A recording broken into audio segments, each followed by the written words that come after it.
Hello, blog readers. I'm here with top employment lawyer Jerry Mettman to discuss the key trends from the newest edition of the Workplace Class Action Report for 2017. It's been an interesting year for employment-related class action settlements, which is why it's one of the 6 key trends from 2016. After reaching all-time highs in 2014 and 2015, readers were stunned to see a significant drop in the monetary value of settlements in 2016. Jerry, how does 2016 compare to previous years? Well, thank you for today's interview. 2016 was a very telling year. The year before, the all-time high in the settlement categories we tracked was $2.48 billion. This year it was down to $1.75 billion, a drop of nearly 3/4 of $1 billion. Settlements tell us a lot, and employers can learn a lot from the settlements, but the watchwords this year were that settlements were depressed and plaintiffs' lawyers were unable to convert their class action filings into the blockbuster settlements that employers saw in 2015. What manifested this trend amongst the top largest cases? Well, I think one way to look at settlement numbers is what I would call the halo effect of Walmart Stores v. Dukes, the 2011 decision of the U.S. Supreme Court in terms of raising the barriers to class certification and making it more difficult for plaintiffs' lawyers to convert class action filings into big settlements. And at least in the areas of employment discrimination, ERISA, government enforcement litigation, there was a depressed series of numbers on the settlement front in 2016 that follows a trend that began in 2011 with the issuance of the decision. That didn't hold true, however, in the wage and hour area, which reflects that Walmart has not been accepted in the courts as being equally applicable to the certification process involving wage and hour, class action, and collective action litigation. So what is the story behind these numbers?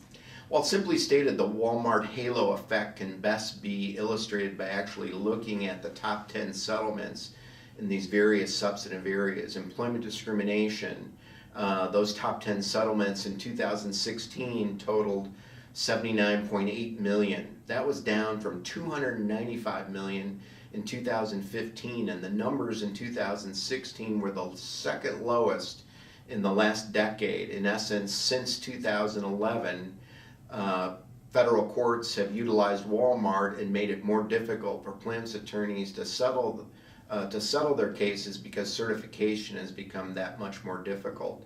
It's also apparent on the government enforcement litigation front. For 2016, the top 10 settlements in that area totaled $52.3 million, which was down from $87.8 million the year before, and was the second lowest year in the last decade for the number of the top 10 settlements in that particular category. And although Walmart doesn't explicitly affect those cases, the underlying halo effect of Walmart in terms of how it depressed settlement values shine through in that particular area. ERISA settlements in 2016 were relatively flat. They were down to $807.4 million. They had been at $926.5 million in 2015. And it was up to a high of $1.31 billion in 2014. So also the ERISA settlements have been on a downward trend.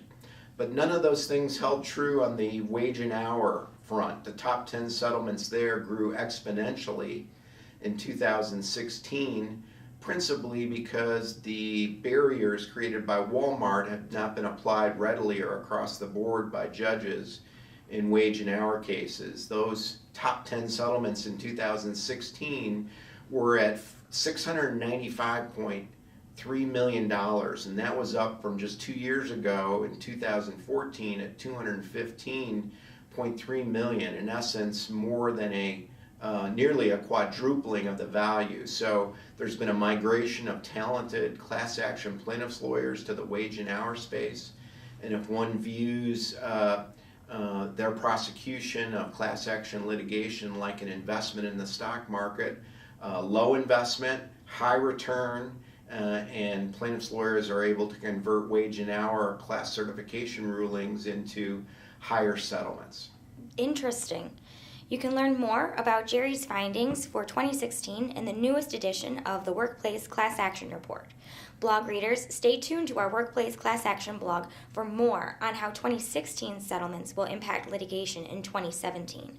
Thanks for your time, Jerry. Thank you.